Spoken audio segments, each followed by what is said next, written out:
All right, we are go. Welcome to the Integrative Faith Podcast. My name is Anthony. This podcast recently changed its name. I've got a brief description of why down in the description for this video. Give that a read. Just wanted to let you know this is the Integrative Faith Podcast. This is a podcast about experiencing and following Jesus in all of life. It is based off of my new book, Integrated, which just released. You can check that out on Amazon. I'm really excited for today's podcast. I've got my friend Derrick on, and he's one of my best friends. He was one of my groomsmen. We've gone through so much together, college, and I've been on staff at a church together, and I think the world of him. So Derrick, just real quick, tell us a little bit about who you are. I'll allow you to introduce yourself. So my name's Derrick. Career-wise, I am a nurse at a hospital in Morgantown, West Virginia. It's called WV Medicine. I'm also in grad school right now, going for a family nurse practitioner degree. Yeah. That's my basically compensation side of life, but I also volunteer as a youth pastor at a church. It's called The Foundry. It's in Morgantown, which I'm sure you've heard about it if you've been listening to podcasts here. And I've been the youth pastor there for going on 5 years. I'm sure we'll talk a little bit more about how I got involved in youth later. But other than that, I'm married. I've been married for just over 3 years. Oh my gosh, I know, time is going so fast. Yeah, it still feels like it just happened. So basically, that is taking up 110% of my life right now. Yeah, is there anything else that you'd like me to hit on? No, I mean that's a good start. I mean, you're also from Holland, which is very weird. Weird.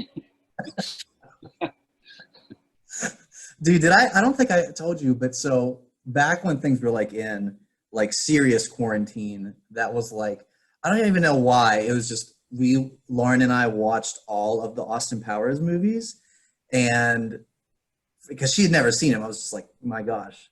And I mean, I remembered how of course they're outrageous movies, but I forgot how outrageous they are. So yeah, and I thought of you the whole time. Lauren's favorite was actually the second one. Oh, really? Yeah. So, good times. Hard to beat so, what's that? It's hard to beat Goldmember. Right? That one has a lot of. Yeah. So it's hilarious, but also rewatching it, I was like, actually, this is just a bad movie. I miss your dogs too, man. I'm sorry. Yeah, you'll have to excuse them. They no. I mean, we can just do a podcast with them. That would be that'd be great. I love it.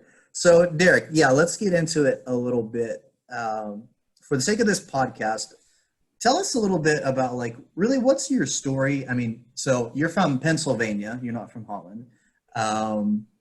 Really kind of what's your background? How did you come to faith? And, what is kind of your story of following Jesus, becoming a Christian, trying to understand what that means? What does that look like in your life? So my story, I think the biggest impact that led to me becoming what I would consider a real Jesus follower was a mentorship from a guy named Chris Kellner that I know you know him. Yes. I grew up in a family that went to church, but that was kind of the extent of my relationship with God at the time. But then when I got to Waynesburg University, so really college age, I had just kind of gone with the flow of being a Christian and going to church and that kind of being the ceiling. But my friendship with Chris and him really just showing me not just brotherhood, but also the way that he lived is someone who's really following Jesus. it just opened my eyes to like what it really could be and what it really should be, in my opinion. So like for sure, like him discipling me led to me like actually becoming what I consider now a Jesus follower instead of Yeah, just. can you speak to that a little bit? Like, what was different about his example that you saw that you were like, that's attractive. Like, I actually want that. I want to experience what he's experiencing. I want to live, in a way like I see him living. Like, what was different that he, was kind of, about his life that, really spoke to you? Is there anything you like think of? So the the biggest thing that stood out to me is that like when he talked about, well, still does, when he talks about um, God or Jesus, he talks about like spending time with him, and that was just like such a foreign thought to me.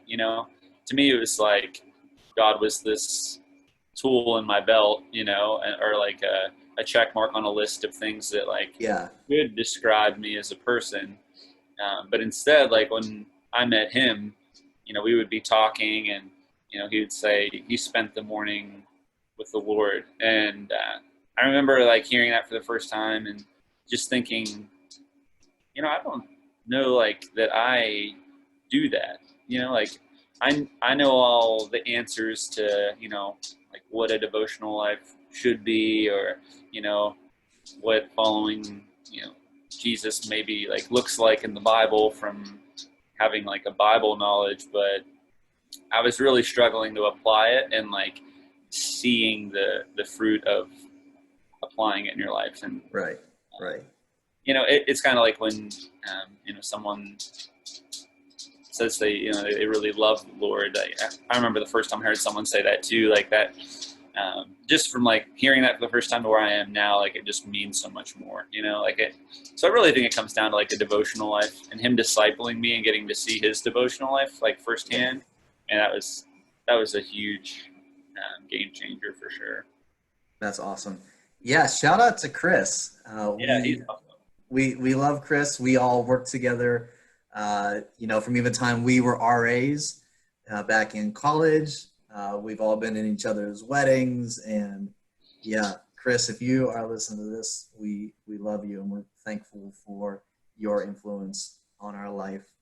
Um, Great friend for sure. Um, and so yeah, let me talk a little bit about that. So obviously, like Chris was somebody who was really impactful to you in college. Can you talk a little bit about like that was a transformational time for you where like we were on Res Life staffs together, and I just remember seeing a lot of growth in you of being discipled and growing in your faith and you getting involved in a number of different things. Can you talk a little bit about what that process was like? And I know you became really involved in college with youth ministry, and that's something that has led to work that you're doing now. Can you talk a little bit about that process of why you got interested? And I mean, I think of you as like you are a relational leader, a relationship builder. Can you talk about how kind of your eyes were open to just the importance of that kind of work, not just in a church setting, which you've obviously been a real champion of, but can you talk a little bit about just how, like during college and even through to now, how the importance of community and relationship building, like what that process has been like for you? Yeah, definitely. Um, so I got involved with Res Life around the same time as I got kind of thrown into youth ministry too. I had like been in a youth group in high school, but it was mostly just to like go and hang out and like Right. gym and stuff. Um, but then at Waynesburg, a friend of mine basically volunteered me to come help at a youth group that man, like that basically like is the reason that I got into youth ministry. It's like 100% of the reason why. Um, Yeah. but um, youth ministry and res life, honestly, were like two like pillars of directing my life. I know it sounds kind of weird to say that, but because I got involved with like helping at a youth group, that led to me even being like interested in youth ministry, which led to me being able to like accept the opportunity to be the youth pastor at the Foundry. And the only reason that I knew about the Foundry is because of Res Life, because of you, and Right. there. So they completely like intertwine with each other, and getting to see like the importance of relationship in Res Life and youth ministry. They're not really different. And one, you're obviously dealing with people who are a lot younger than you, and then in Res Life you're dealing with people your age, and then also maybe even older. But it really just speaks volumes to my opinion on like the importance of not just communicating, but like the power of consistency in communication. Yes. Because we all have like, that person that you are Facebook friends with, or the one that like you bump into the grocery store and you say hi, and then the conversation gets kind of awkward because you don't really talk to them. Like they're just someone versus like basically the relationship that Chris Kellner invested in me. Like when you're actually even not necessarily discipling, but even just actively being an engaging person in a friendship, and talking to them at least like on a weekly basis, asking them how they're doing and actually meaning it, not just like settling for the response of like, I'm good, how are you, but actually like taking the time to hear what they're going through. Because if you care and like you have the patience, eventually everyone will open up with what's going on. But almost everybody is going to say like they're okay, or they're all right, or they're good that first time. But I think that's where the consistency part comes in. Without the consistency, all you're going to get is that like surface level stuff. But like the longer you stick in the game, so to speak, that's where you start to see like the turnaround on the investment that you're making in the person. And you see that in youth ministry, and you see that in Res Life, and it's work, but it's worth it. Yeah, I love that. I think that so many people are craving that like real intimacy and relationships, but it's so hard for people to break down those barriers of vulnerability, because there's just such a tension in our culture of like, am I going to be accepted and welcomed, if I really share what's really going on in my life. And I love how you said that it's about just showing people that you care really through consistency.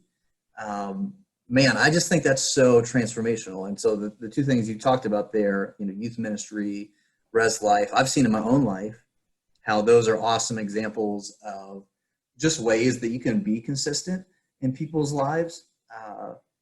I know that like my own life was so touched by, like in high school, I was a part of a youth ministry that was like a weekly kind of consistent thing where I had relationships where I knew that people cared about me.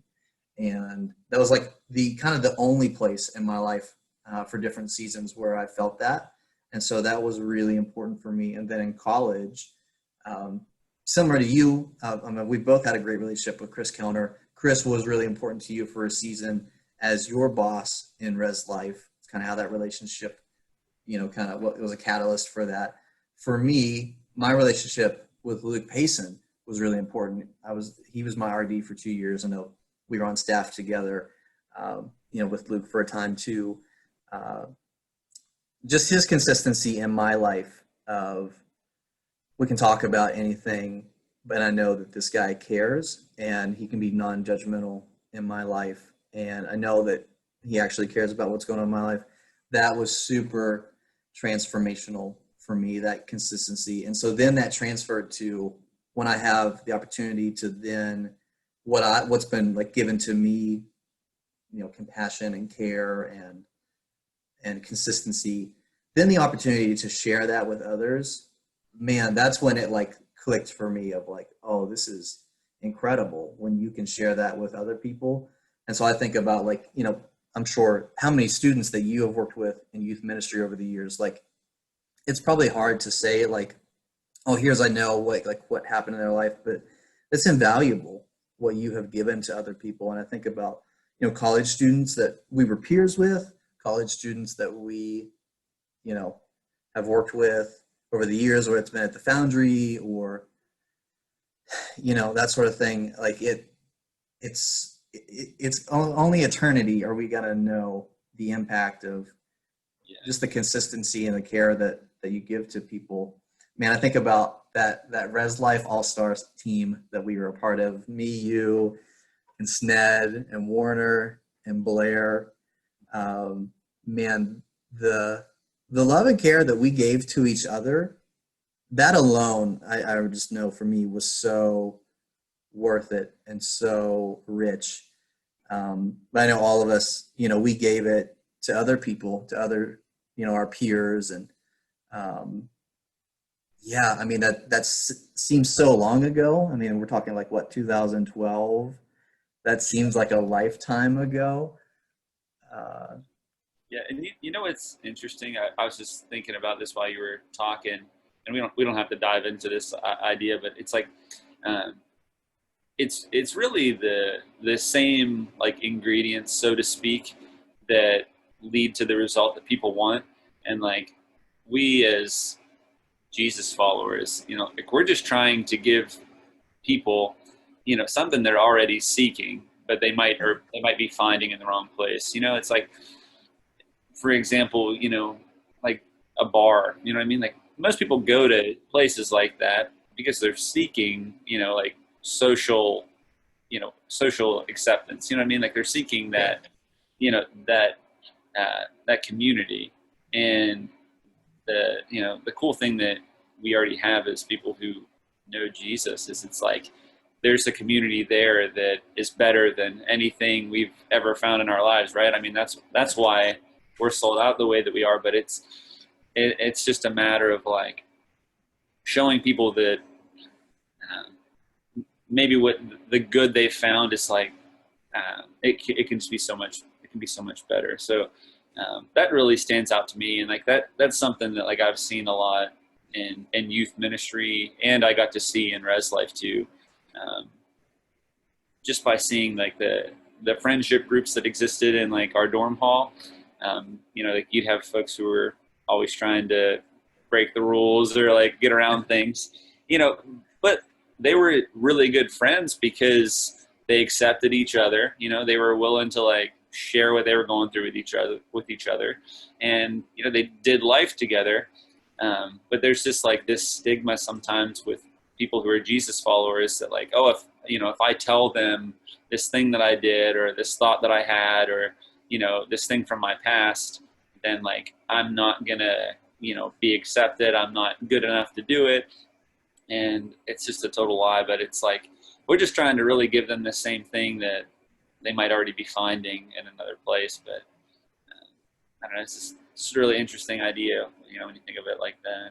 yeah. Well, and I think that's a good point. It's like I think people are cautious for good reason, a lot, because people have been burned by judgment and by non-acceptance, whatever you want to call it. But I think that's the real challenge for us is like when we have experienced like what real grace and compassion and care, like when we know what that looks like, and for us, we had these different experiences, different avenues in college that were so important for us. Like, so we've learned that. I think that's kind of like the challenge. What I hope we're conveying here to people who are listening to this is, for us, it was just simple things. It was just caring about the people that we were around. I think about, especially our, like my senior year when we were, on staff together, that you were talking about those different groups of people. Like we were able to not just build relationships with a lot of really different people. We were able to like break down barriers and help bring people together who otherwise would have never had relationships with each other. And obviously college is not the only place where there's implications to do that. I mean, I think about like, you live in Morgantown, West Virginia, a very diverse place with college students and different types of neighborhoods. And man, I just think like there's such an opportunity for us to kind of wake up and look around and see people and try to just be consistent with caring about people everywhere, because you just never know what the Lord can do through that. Um, so yeah, I guess that's just my hope is for, somebody listening to this is just to understand like, man, consistency, compassion, care, like those things really matter. Um, Tell me a little bit, Derrick. Um, so we've talked a little bit about like what was impressed on you and kind of your growth in college and how that led to like youth ministry. Talk to me a little bit about how you've also been able to like things that you learned from those experiences and just discipleship in general. So you're a nurse. You've been a nurse for what, like 7, 8 years now, something like that? Almost 7. Yeah. Almost 7? Okay, wow. Talk to me a little bit, like what has that world looked like? Um, you've worked in different units and that sort of thing. Talk to me, like what's the experience of nursing been like for you? And then we'll dive a little deeper into that. You mean like as a Jesus follower, or just like in general, or? Well, yeah, and yes, I would say yes to both. I mean, what just as a career, what have been some of the more rewarding experiences in that, and where have you found fulfillment as a Jesus follower in doing what you do? Something that like really surprised me about nursing. Well, first of all, I, I picked nursing as like a last minute senior year decision. Hmm. Didn't have any like back thought on ever wanting to be a nurse. I literally just picked it because I thought it would be a good job, and that was like it. So Yeah. don't do that, but it worked out for me. But my favorite part about my job is something that like I never really expected to be that big of a part, and it's honestly like how relational nursing is. Um, like it's hard to think about sometimes, but from the patient's perspective, um, the mood that you bring to their room, it totally is forming and like Hmm. developing the experience they have at the hospital. And it's really easy to go like numb to the idea of, hey, this is a person who's come into the hospital today or has to stay at the hospital, for X amount of days for this reason, because I go there every day to work. But I mean, that's, hopefully only an experience that they have to have a handful of times in their lives. So Right. it's really important for me to remember like what atmosphere am I creating with my mood, how much willingness I have to just be human with them and not just, check the marks on the list of, nurse to do things that have to be done. But I love the relational aspect of it. Like I love when I can, have an encounter with a patient who's been in the hospital and get to hear from them that like their experience with me has just been so different than what they've been experiencing. It's like I've heard lots of people say, you're the first person to actually like stop and listen to what I have to say. And like that, it's both heartbreaking and also rewarding, because it's like, Yeah. man, there's Like some, that's so simple. yeah, That's like you don't need to overthink, like that's such a profound thing for people. but it's so easy to forget that the patient is another person and not just like a task that I Yeah. mean, I understand why it happens. So, but little things like that, like where you get to just have a conversation with someone and it's not about, what's wrong with them, but it's just about them as a person. And I love that. That's my favorite part of my job for sure. Yeah. Have you had similar kind of a vibe with even your coworkers of just making a relational difference for them? I mean, I know hospitals, that's kind of like a place where it's like you feel like, almost like you're like a family, like a team with your coworkers, with your unit. Like we all know what we're going through. Like we are in the thick of this together. What's kind of your experience with your coworkers been like with when things get crazy or just the overall? you know? So I'm pretty much 3 for 3 with how my experiences have been, because I've worked in 3 different areas over the course Okay. of 7 years, and it always starts with like them finding out I'm a Christian, them then it turns into them like going through this weird stage of like they don't know how to like act around me because they feel like they're going to offend me if they like say a curse word or talk about like consuming alcohol, and then like Right. step 3 is them realizing that I'm just another person and like I'm not, like a holy roller who thinks that I'm better than them or gonna like condemn them or something. And like the final one is just like us actually becoming friends and them, accepting me as a Christian and realizing that it doesn't really change anything except, you know, usually I get the label of like the nice guy, or like the patient one, or the one who never like has a bad attitude. It's usually like the stigmas that come to me, which I'm happy to have, Yeah, but those are good stigmas. I'm not gonna yeah, complain about those. definitely always that same like 1, 2, 3 of like, oh, you're a Christian, like, and then it's like, is it gonna offend you if I say this or that? And just that realization of like Christians aren't these statues of of like all these different uh, But again, I mean, part of it is, perception is reality. So part of that is just, I don't want to say media stereotypes, but what people in their imagination have kind of, these caricatures of, okay, that's what a Christian is, but also like there's plenty of examples out there of like why people have had really terrible examples of what a Christian is. So that's why they kind of like assume those things about you. And I just want to like just shout it, like just stop. Like Christians out there, stop giving us this, you know, this stereotype. It's yeah, not who we're called to be. Like, I'm glad you have been able to have those experiences where you can break that down and kind of show people different in a good way. yeah. And It what's gives life. what's cool is like, and it's happened in like every unit I've worked into.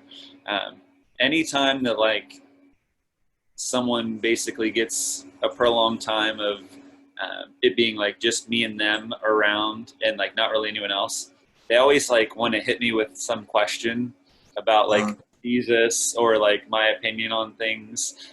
And I always have to remind them that it's like you don't want to just like know what I think is right. Like I'm not creating my own concept of like morals or yeah. absolute anything. Um, but that's been a funny part.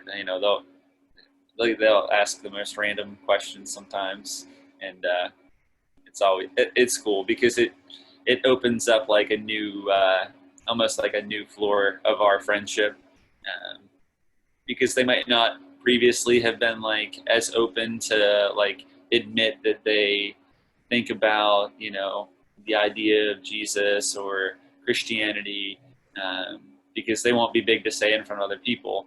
But just the fact that like they're thinking about something and they want to ask a question about something, um, that's always really cool, because it lets me like, and this is like the youth pastor in me too. It lets me like use that as a bookmark, and then I'll try to come back to that and like revisit it later and be like, oh, hey, like that was really cool when you asked me about yada yada yada. Like, what do you think about that now? Like, do you still think the same way, or like has anything changed the way that you view that kind of thing? So it's cool. You almost have to like take what people give you sometimes, um, Right. to push the relationship forward. Well, that's the consistency.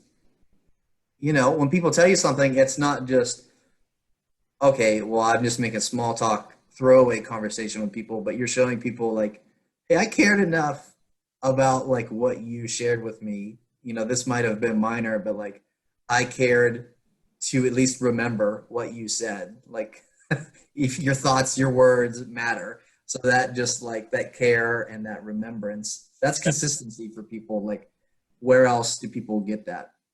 Yeah, for sure. So that's awesome. Have you had any examples like So you've had those relational examples in your work. Have you had examples maybe that come off the top of your head? Of course, like don't, HIPAA here, but any examples where you're like, yeah, I can remember a time, like in your work where you've, either because of your faith or just like caring about ethics, where you've like really fought or contended for, hey, we can give our patients better care. Let's not cut corners. Let's not, let's make sure that we are doing the best possible thing that we can. Maybe where you had, opposition to that kind of thing. Do you have any examples of that you can think of, where you've like shown your faith through how you're doing your work, or just through actions? I think the probably like the most consistent way that I run into, like, call it a dilemma, because of being a Jesus follower, it's almost always just like an integrity issue. Yeah. Uh, Yep. like the area that I work at right now is a surgical area where people will like recover from surgeries.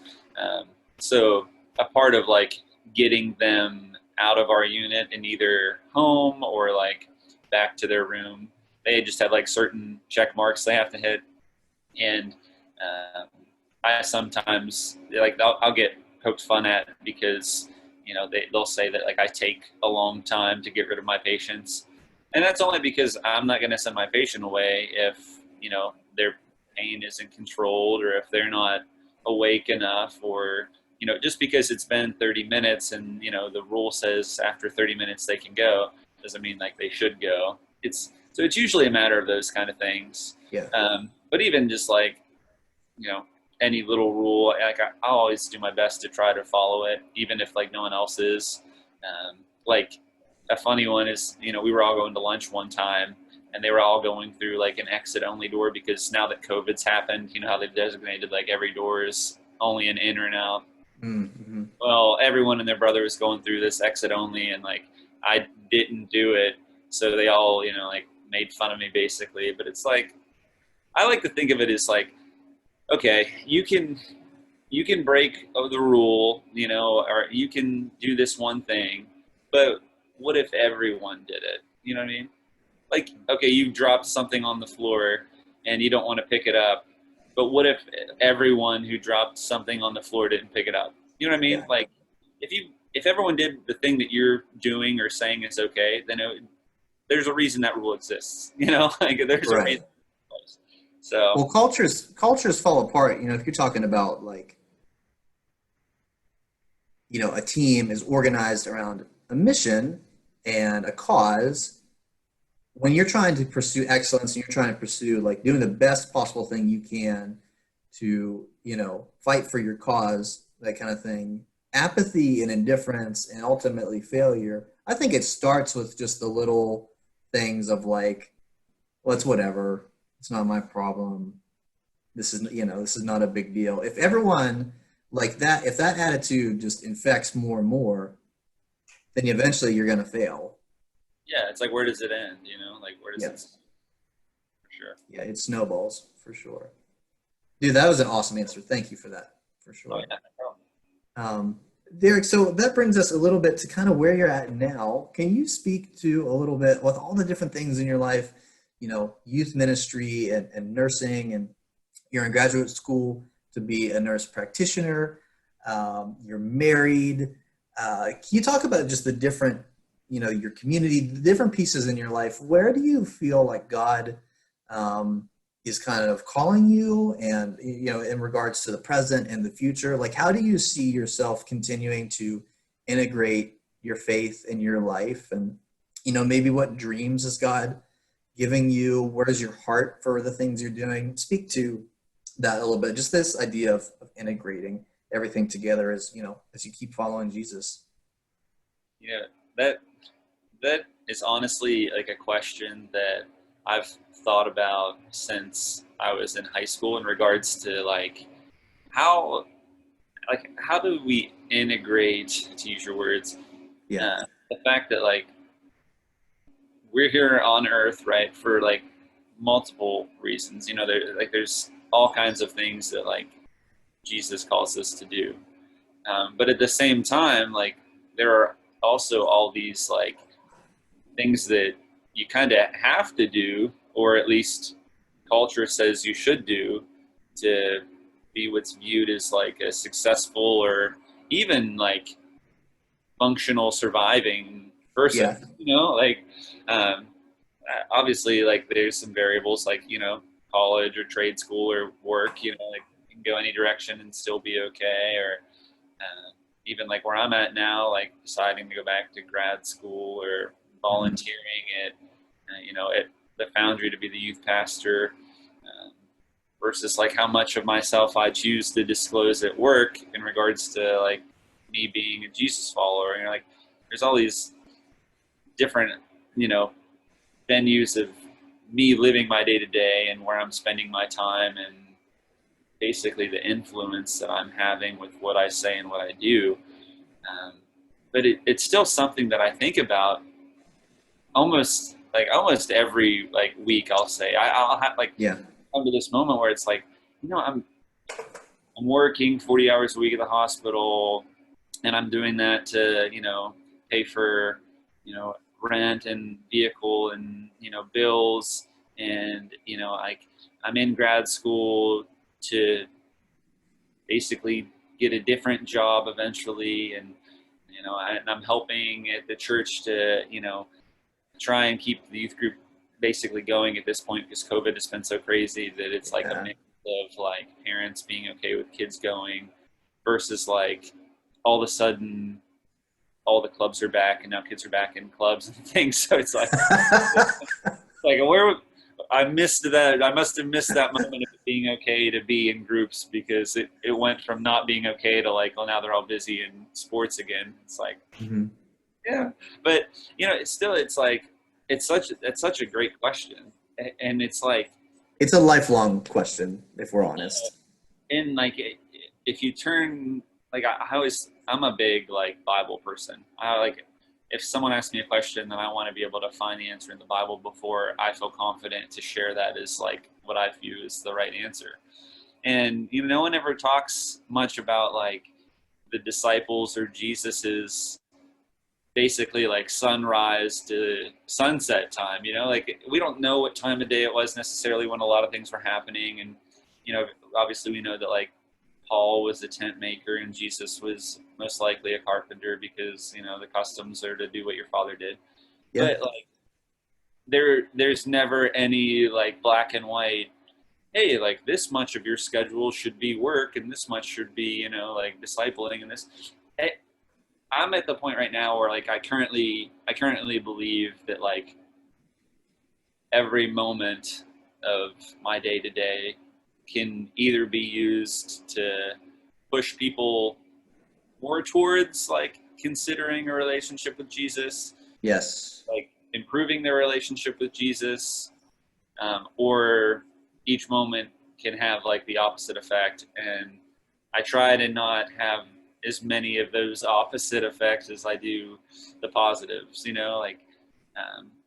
it's hard. Like you feel like you have to always be like quote unquote on as a Jesus follower sometimes if you're, trying to take it serious, because you never want to have that moment where like you snap, or, you don't follow that rule and someone sees it, because then you feel like, oh man, my credibility is at jeopardy, and like I'm supposed to be a walking talking representation of Jesus and who he is.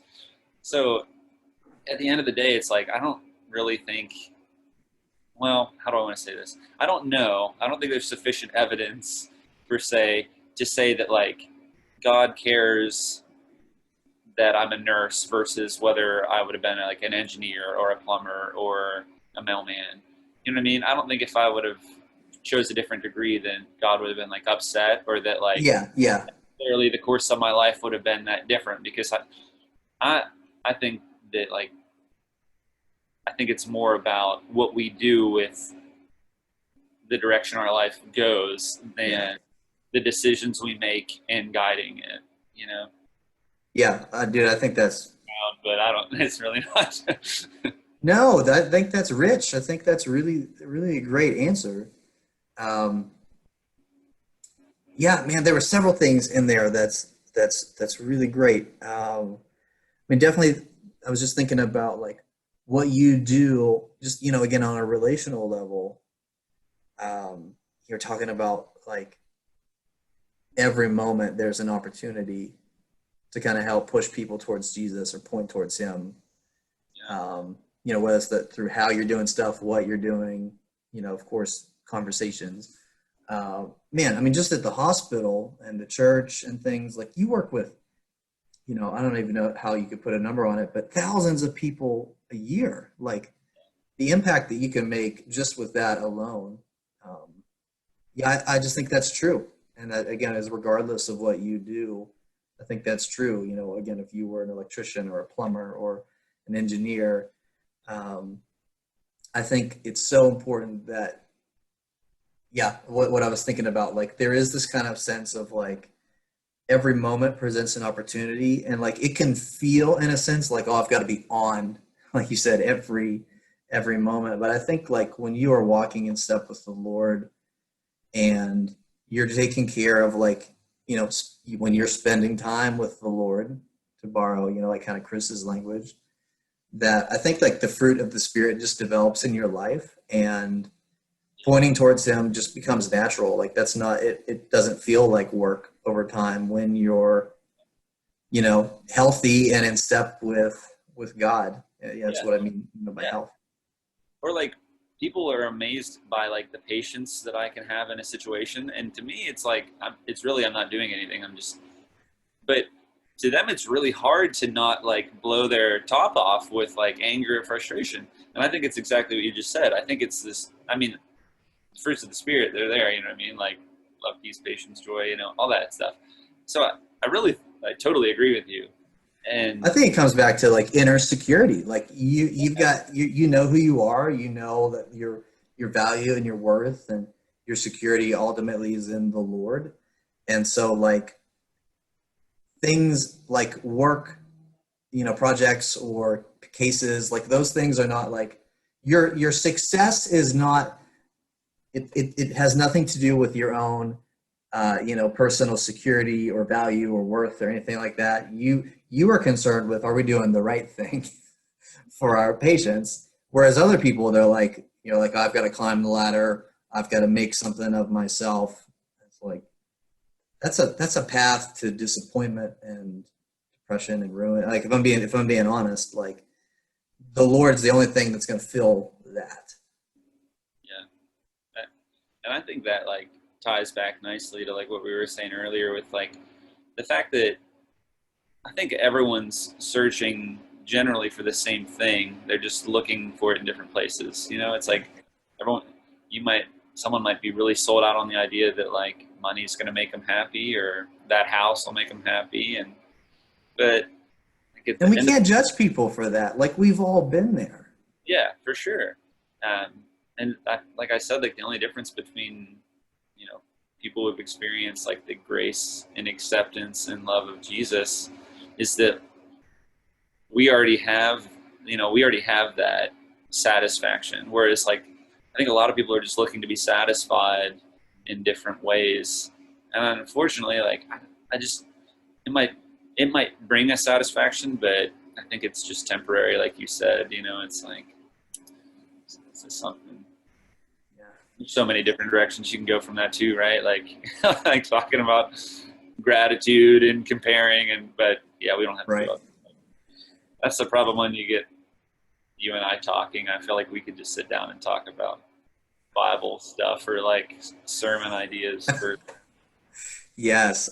Dude, again, just thinking of college memories, like how many times were we just hanging out, with each other, with other RAs, or even just random students, and we're like, dude, it's 3 a.m.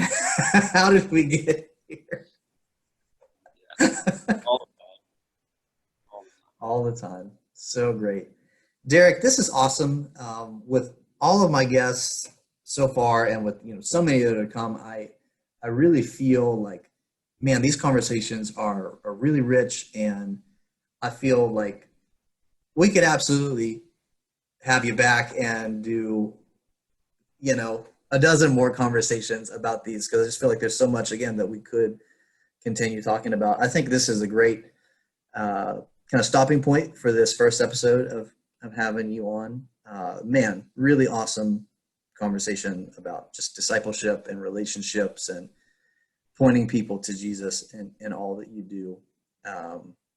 Man, I'm thankful for you. Again, we've been through so many great experiences, and I just think of like just little things that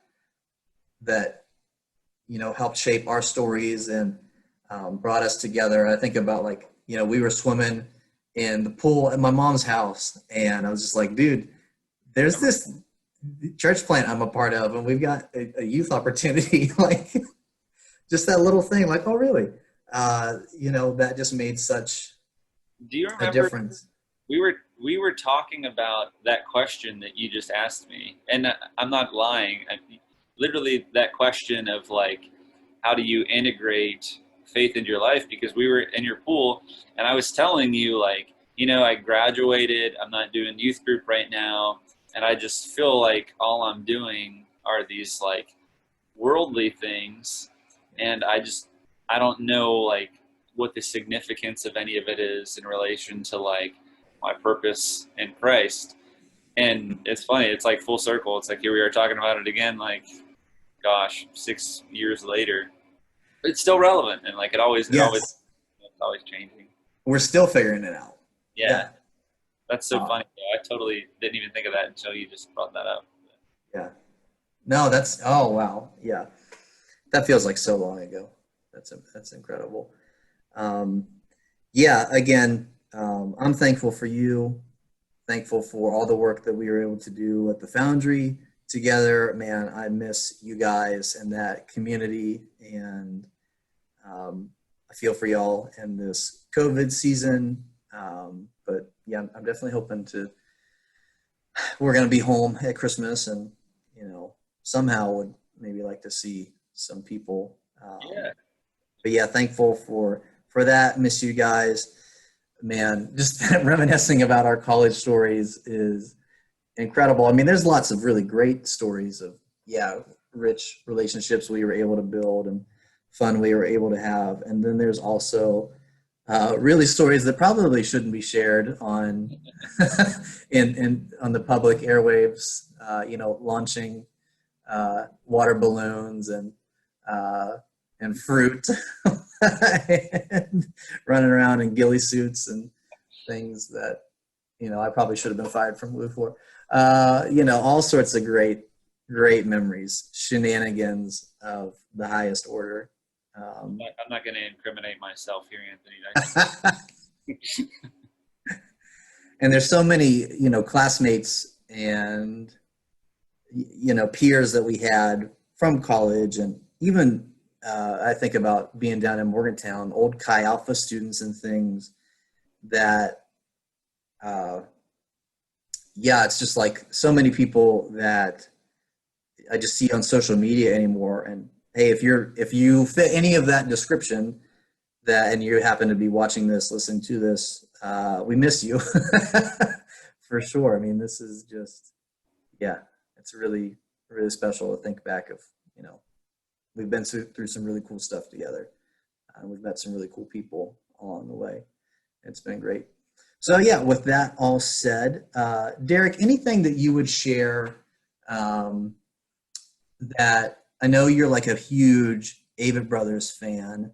What's like something really fun that would be like totally like not something that you would think of that's been really important for like just your discipleship, whether that's a book or music or something other than, of course, the word, that you would be like, hey, if you're like a Christian trying to like, be a little more serious about this, of course, relationships are important. What's just something maybe that's been, kind of unique to you and your, kind of faith walk that you're like, you know what, you wouldn't necessarily hear this, but here's something I would recommend that's just been important for you. in regards to like just own personal development, I'll keep thinking for a second. But I do have a good answer for like the person who doesn't think that like they can disciple, or maybe is trying to disciple or have tried to disciple someone in the past, Yeah. and like maybe doesn't feel successful. Something that has definitely been like shown to me in my experiences, especially through youth ministry, but you can really see it in really all like realms of discipleship. Um, the importance of um, just like getting like getting groups together. It and you said this earlier. It's really unique, and it's one of my favorite things about like organized ministry, is that like there's something like special that happens when you get a group of people together who like might not necessarily like all know each other, but when they get together, and then especially like when they do a common thing together, Yes. it like it just tears down like walls and friendships, and it allows people to be more vulnerable. So like if you ever get like an opportunity to go to like a weekend retreat or like a 3-day conference, I guess that would be a good answer for like own personal development. Mhm. But those things like that, like the thing that sounds like it's gonna be a chore to do, or like, or maybe something that like you don't really want to do.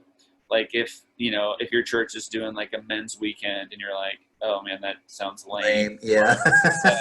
Or like I'm not spending like $50 to go do that. Like just try it. Like Yeah. try it. I know it's the weekend, or like you might not even know anyone that's going to be there, or you might have to like bunk up with someone you don't know in a hotel room. Though it's always like those things that, and I don't know how to explain it, but it's just always those things that allow for this like next step to happen in relationship with other people, but then Yeah. also your own relationship with the Lord too. And like in youth ministry, it's always the like the weekend retreats and camps and stuff. Kids are like way more open to like talk with you and like share with you. But even today, like just this morning, doing like a men's ministry thing, I organized a game of football, and like Mhm. there were guys there who didn't know each other, some from Chi Alpha, some from the Foundry, some from the hospital, and like Yeah. all they're all playing football together and having a good time. But then that leads to other things, like it Right. leads to grabbing lunch together, or just like that. And it's like you don't know the importance of like those things, or like maybe not importance, but the possibility of like outcomes. Yeah. So many things can happen. So It's an opportunity for discovery and for just being surprised by God. Like I think that's just yeah, it's breaking from routine and giving the opportunity to be like, oh, I didn't actually think this was possible. Or yeah. Just like yeah, in Res Life, when we would create the wackiest like event ideas, just to get people to come be together. Like that's the goal. You know what I mean? yeah, Like I think, what did we order? Like an 8-foot sub or something one day. Like yeah. 4 guys to come hang out, and it worked. Like you get people meeting each other and stuff, and it's cool. Dude, that's again, we could just go on for hours Yeah, about this. Um, thank you, dude. I love you. I miss you. love you. Again, if you're listening to this, we got more episodes coming soon. You can watch this on YouTube, listen to it, any place like Spotify, Apple, anything like that. Again, my new book is called Integrated. You can get it on Amazon. Derrick works again at the Foundry Church in Morgantown. So if you are in the area, that was a church that I was originally part of, and I love them. Can't recommend them enough. Check out what they're doing if you are in that south of Pittsburgh area. Dude, thank you so much for this. This has been great. Thanks for having me on. I appreciate it. Absolutely. All right, thank you guys for listening, and we'll check in soon.